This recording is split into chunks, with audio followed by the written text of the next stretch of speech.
வாழ்க்கைக்கு ஒரே ஒரு தத்துவம், நீங்க சொன்ன டயலாக் போதுனே, நான் என் பிறந்தேன்ல மேஜர் சுந்தரராஜ் உங்களை பார்த்து கேட்பாரு, உங்க கொள்கை தான் என்ன அப்படின்ட்டு. அழறவனை சிரிக்க வைக்கணும், சிரிக்கிறவனை சிந்திக்க வைக்கணும். இதுக்கு மேல என்னென்ன டயலாக் வேணும்? ரொம்ப மகிழ்ச்சி. அதாவது நீங்க என்ன மிகப்பெரிய ரசிகர்னு எல்லாருக்கும் தெரியும், மக்களுக்கும் தெரியும். ஆனா எந்த திரைப்படத்தில் என்ன பார்த்து நீங்க ரசிகனானீங்கன்னு நான் தெரிஞ்சுக்கலாமா? அண்ணா, நான் 10ஆம் கிளாஸ் படிக்கல தானே 1964 பொங்கலுக்கு வேட்டைக்காரன் படம் வந்தது. அந்த படம் பார்த்ததுலேருந்து உங்களுடைய தீவிர ரசிகன் ஆயிட்டேன். அந்த படத்தில் வர பாடல் வரிகள் ஒன்று போதுனே, எங்களை எல்லாம் வழி நடத்துறதுக்கு, இங்கே இருக்கிற அத்தனை பேரையும் வழி நடத்துறதுக்கு அந்த பாடல் வரிகள் போதும்னே. மாபெரும் சபைகளில் நீ நடந்தால் உனக்கு மாலைகள் விழ வேண்டும், ஒரு மாற்று குறையாத மன்னவன் இவன் என்று போற்றி புகழ வேண்டும். அது போதுனே. தாகமானாலும் அதை தீர்த்து வைப்பது தண்ணீரின் தன்மை அப்படின்னு நம்மளுடைய வாத்தியார் அவர்கள் சொல்லியிருக்காரு. அந்த வகையில தண்ணீரின் தன்மை போல் எந்த ஒரு கதாபாத்திரமாக இருந்தாலும் அதுக்கு 100% ஜஸ்டிஸ் கொடுக்கக்கூடிய நம்மளுடைய சத்யராஜ் சார் அவர்களை மேடைக்கு அன்புடன் அழைக்கிறோம். ஒரு மிகப்பெரிய கைத்தட்டலோட லெட்ஸ் வெல்கம் ஆர் புரட்சி தமிழன் சத்யராஜ் சார். ஒரு பெரிய பெரிய கைத்தட்டலோட எவ்ரிபடி டுகெதர். யாருடைய தாகமாக இருந்தாலும் அதை தீர்த்து வைப்பதுதான் தண்ணீரின் கடமை. எந்த படம்? ஆயிரத்தில் ஒருவன். இங்க நிறைய புரட்சி தலைவர் ரசிகர்கள் வந்திருப்பீங்கன்னு நினைக்கிறேன். இங்க வாத்தியாரா நடிக்கிறது எங்க வீட்டு பிள்ளை சூர்யாவும் கார்த்தி எங்க வீட்டு பிள்ளை.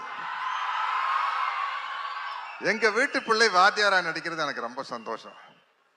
தம்பி ஞானவேல் ராஜா, தம்பி கலை உலக மார்க்கண்டேயன் சிவகுமார் அவர்கள் அண்ணன் சொன்ன அடிச்சு போடுவாங்கண்ணே.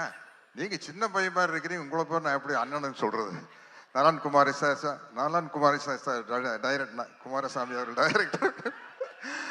அத்தனை பேருக்கு, தம்பி ஆனந்தராஜ் உட்பட அனைவருக்கும் என்னுடைய வணக்கம். கார்த்தியின் ரசிக பெருமக்களுக்கு என்னுடைய மனமார்ந்த நன்றியை தெரிவித்துக் கொள்கிறேன். இது பாருங்க, நான் தீவிர வாத்தியார் ரசிகர். நான் இந்த படத்தில் வில்லன். தம்பி ஆனந்தராஜ் வாத்தியார் ரசிகராக நடிச்சுக்காரு. கேட்டாரு, நான் டைரக்டர்கிட்ட கேட்டு அதை ஓப்பன் பண்ணலான்னு சொல்லிட்டாரு. நீங்க தலைவர் ரசிகர் தானே ஆனந்தராஜ்? தம்பி இல்லைங்க, டெஸ்ட் இருக்கு, அது உட்கார முடியாது பாருங்க. நான் சொல்ற டயலாக் எல்லாம் எந்த படத்துலன்னு சொல்லணும். ஏய் துரைசாமி, என் தாய் எனக்கு பால் ஊட்டி வளர்த்தாங்க, இந்த நிலத்தாய் எனக்கு சோறு ஊட்டி வளர்த்தாங்கடா. இந்த தாயை விட்டு கொடுக்குற அளவுக்கு நான் கோழை இல்லடா. ஒரு பிடி மண்ணுக்காக எந்த தியாகத்தையும் பண்ணக்கூடிய பரம்பரையில் வந்தவன் தான்னா. ஏய் 100 என்ன 1000 என்ன 1,00,000 பேர் ஒன்று கூடி படையெடுத்து வந்தாலும் இந்த இடத்தை விட்டு பிரிக்கவே முடியாதுடா. நான் ரத்த சிந்துனா அது இந்த மண்ணில் தாண்டா கலக்கும். நான் உடல் கீழே சாஞ்சா அது இந்த மண்ணை தாண்டா அணக்கும். ஏன் உயிர் போனா இது இந்த மண்ணில் தாண்டா போகும். ஆனா அந்த நேரத்தில் நான் எழுப்ப போகும் உரிமை குரல் இங்கு மட்டும் இல்லை, எங்கெல்லாம் உழைக்கிறவன் இருக்கிறானோ, எங்கெல்லாம் அவனுடைய வேர்வை துளிகள் விழுதோ, அங்கெல்லாம் என்னோட உரிமை குரல் உழைச்சுக்கிட்டே தாண்டா இருக்கும். அவர் சொன்னதுல அவங்களுக்கு பாதி பேர் கிடைச்சிருக்காரு. உரிமை குரல் படத்துல வர உரிமை குரல் பேர் சொல்லிட்டாரு. சரி, இது அவர் துப்பாக்கி சூடு வாங்கினதுக்கு அப்புறம், துப்பாக்கியால சுடுறதுக்கு முன்னாடி ஒரு அவருடைய வாய்ஸ் இருக்கு தெரியுமா? சொல்லுங்க. ஒரு படத்துல அஞ்சலி தேவி அம்மா ஒரு சர்வாதிகாரி ராணி, அவங்க தலைவர் வந்தோன்னு அவங்க மேல கத்தி எடுத்து வீசிடுவாங்க. அப்போ தலைவர் பேசுற ஒரு வசனம், என்னை கொல்ல இருந்தீர்களே, அதே கத்தி உங்களையும் கொல்லும் என்பதை மறந்து விட்டீர்கள். குறிவைத்தால் தவற மாட்டேன், தவறுமானால் குறிவைக்க மாட்டேன். வழிமுடி வீழ்ந்தது, மகாராணியாரை வீழ்த்துவது சுலபம் என்பதற்கு அறிகுறியாக. ஆனால் ஆத்திரக்காரன் அல்ல கரிகாலன், அவன் கேட்கும் நீதியை நின்று நிதானமாகத்தான் கேட்பான். இது மகாதேவி மர்மயோகி. வாய்க்கு வந்ததெல்லாம் அடிக்கூடாது. சரி படிச்சிருக்கேன். சரி, இதை சொல்லுங்க. படையிலே சேர்ந்தேன் மக்களுக்கு பணிபுரிய, நாட்டை காக்க. சேர்ந்த பின்பு அறிந்தேன், ஆற்ற வேண்டிய படை மக்களை ஆள வைத்தது, வாழ வைக்க வேண்டிய படை மக்களை மாள வைத்தது என்று. உங்கள் ஆட்சியின் கொடுமைகள் அனைத்தையும் கண்டேன். ஆதரவற்று மக்கள் துடிப்பதையும் பார்த்தேன். மக்கள் அழுத கண்ணீர் ஆரண பெருகும். சண்டை வேண்டாம், உணவு வேண்டும், வாழ்வு வேண்டும் என்று அலறுவார்கள். அவர்களை அடிக்க சொல்லுவார் தளபதி. அணைக்கத்தாவும் மனசாட்சி. உள்ளம் துடித்தது, உதிரம் கொறித்தது. ஏன் இப்படி? எதற்காக? நடக்கலாமா? சரிதானா? இவைகளை எனக்குள் நானே கேட்டுக்கொண்டேன். ஒரே ஒரு முடிவுக்குத்தான் வந்தேன். மக்களிலே ஒருவன் தலைவனாகும் வரையில் மன்னராட்சியின் அக்கிரமங்களுக்கு முடிவே இருக்காது என்பதை அறிந்தேன். படையிலிருந்து விலகினேன். புரட்சி கூட்டத்திலே புகுந்தேன். புரட்சி என்றதும் பயந்து விடாதீர்கள். இது ஆலயத்திற்கும் ஆயுத புரட்சி அல்ல. அதில் எங்களுக்கு நம்பிக்கையும் இல்லை. ஆனால் நாங்கள் தீயிடுவோம், தீமைக்கு கொள்ளையடிப்போம், மக்கள் உள்ளங்களை குவித்து வைத்து அனுபவிப்போம். அறிவு பொருட்களை கத்தி இல்லாத ரத்தம் சிந்தாத அறிவு புரட்சி அது. என்ன நாடோடி மன்னன்.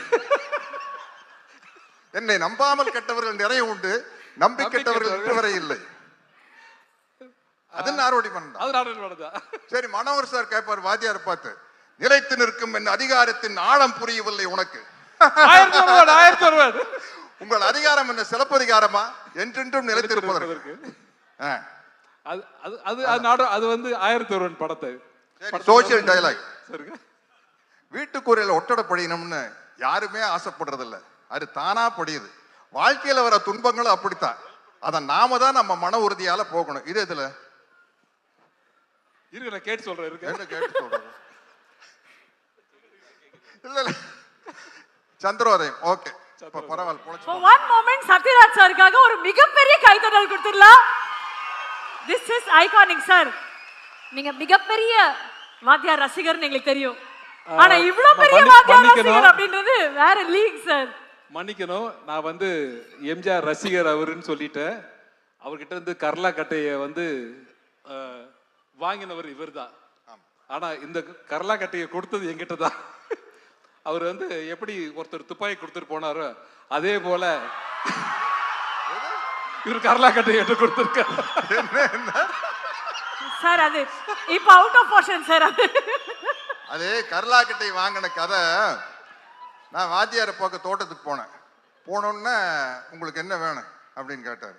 அண்ணா ஒன்றும் வேண்டாண்ணே, எப்போ வேணாலும் உங்களை வரேன், பார்க்குறேன், போகிறேன், அது போதும்ண்ணே. இல்லை இல்லை, ஏதாச்சும் கேளுங்க அப்படின்னாரு. அண்ணா நீங்கள் எக்ஸசைஸ் பண்ணுற ஒரு தம்பிள்ஸ் இருந்தால் கொடுங்க. நல்லா பெருசாக கேளுங்க அப்படின்னு. ஐயோ பெருசாக நீங்கள் எனக்கு ஏதாச்சும் பண்ணாலும் அதை வச்சு எனக்கு என்ன பண்ணுறதுன்னு தெரியாது, ஒரு தம்பிள்ஸை கொடுங்கண்ணே போதுன்னு வாங்கிட்டு கேட்டால் ஒரு கரலாக்கட்டை கொண்டு வந்து கொடுத்தாரு. அதை தூக்கிட்டு வந்துட்டேன். என்ன வெயிட் தெரியுமா? பட்டிக்காட்டு புனையால சுற்றி இருப்பாரு. பயங்கர வெயிட்னா அது. White pant, red shirt, black belt. அந்த படத்துல ட்ரெஸ். ஆமா ஆமா சார். என்ன சார் இப்படி அணுவணுவா ரசிக்கிறீங்க? ரொம்ப அரக்கத்தனமான ரசிங்க, பக்கத்திலேயே வர முடியாது. வர நாங்க யாரும் அட்டெம்ப்ட் கூட பண்ணல சார். பட் அந்த ரசிகர் இந்த திரைப்படத்துல அவ்வளவு முக்கியமான ஒரு கதாபாத்திரம். 1958 ஆகஸ்ட் மாசம் 22ஆம் தேதி பாருங்க, டேட்டோட சொல்றாரு. 64 பொங்கலுக்கு வேட்டைக்காரன், 65 பொங்கலுக்கு எங்க வீட்டு பிள்ளை, 66 பொங்கலுக்கு அன்பே. வாழ்ந்தவர் கோடி மறைந்தவர் கோடி. சத்தியமா தெரியல சார். எல்லா சார்பா தான் சார் சொல்றேன். இது வேற லீக் சார். இது மாதிரி வரவே முடியாது. எல்லா படத்து வசனம் தெரியும், மத்தவங்க எல்லாம் பேசணுங்கிறதுக்காக விட்டு வச்சுட்டு போறேன். ஒரே ஒரு வாத்தியார் தான், புரட்சி தலைவர் எம்ஜிஆர் தான். எனக்கு என்ன மகிழ்ச்சினா, வேற யாரும் அந்த வாத்தியார்னு கேரக்டர் நடிக்காம எங்க வீட்டு பிள்ளை 1000ல் ஒருவன் கார்த்தி நடிக்கிறது எனக்கு சந்தோஷம். உண்மையிலே சொல்றேனுங்க.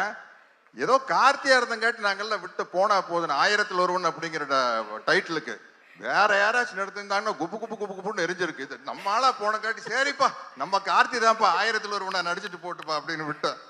பரவாயில்ல, நிறைய இடத்துல பாஸ் ஆயிட்டீங்க. ஆமா, ஒரு லவ் சீன் டயலாக் சொன்னா தெரியுமா? வேண்டாம், இல்ல நல்ல சீனு. நமக்கு ரொம்ப தூரம் வேண்டாம். 1000ல் ஒருவன்ல புரட்சி தலைவர் எம்ஜிஆரும் புரட்சி தலைவர் ஜெயலலிதா அவர்கள் பக்கத்துல உட்கார்ந்து இருப்பாங்க. 2 பேருக்கு ஒருத்தர் மேல ஒருத்தர் பிரியம் இருக்கும்.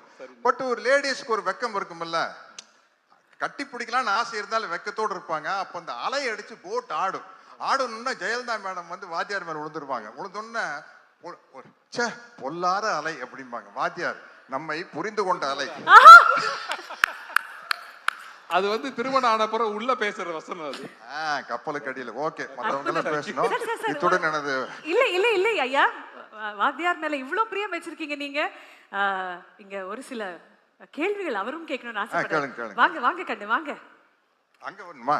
சார் நீ கண்ணு அந்த கண்ணு இல்ல சார். சரி சரி. தம்பி சத்யராஜ் எப்படி இருக்கீங்க?